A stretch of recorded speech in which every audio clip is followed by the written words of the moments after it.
تخيل تركب ميكروباص وتدفع أجرة لواحد جنبك، وبعدها بدقايق تكتشف ان الراجل ده ميت بقاله سنين. ده اللي حصل مع الفنان محمد رجب على طريق بورسعيد. ده مش مجرد خيال، ده كابوس عاشه بالحرف.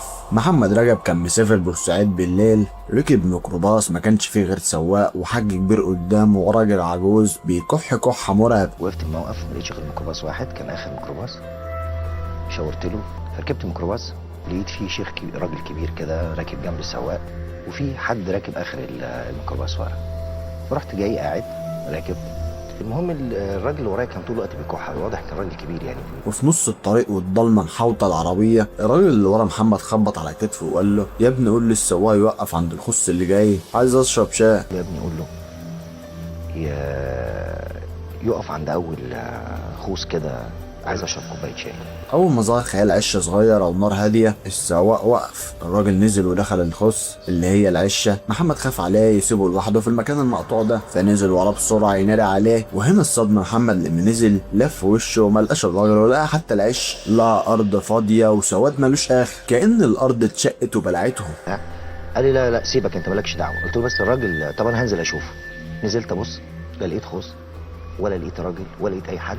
ما تنساش اللايك والمتابعة عشان تعرف السر اللي كان في شنطة محمد. محمد رجع الميكروباص وهو بترعش. السواق قال له ببرود: اركب، هو خلاص روح. فجأة نفس الراجل ظهر قدام العربية. السواق خبطه وصوت الارتطام هز الحديد. نزل يدور على الجثة، ملوش أي أثر. السواق بص لمحمد وقال له بمنتهى القسوة: خبطوا على وشي ايه الكبوت.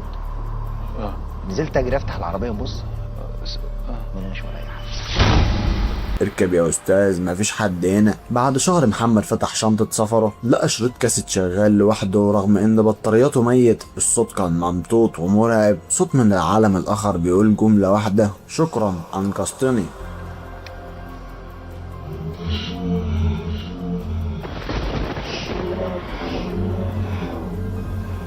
لحد النهارده محمد رجب ما يعرفش مين اللي كان راكب وراه ومين اللي كان بيشكر من جوه الشنطة. تفتكروا بقى دي ارواح تايهة على الطريق؟ قولوا لي رأيكم في الكومنتات.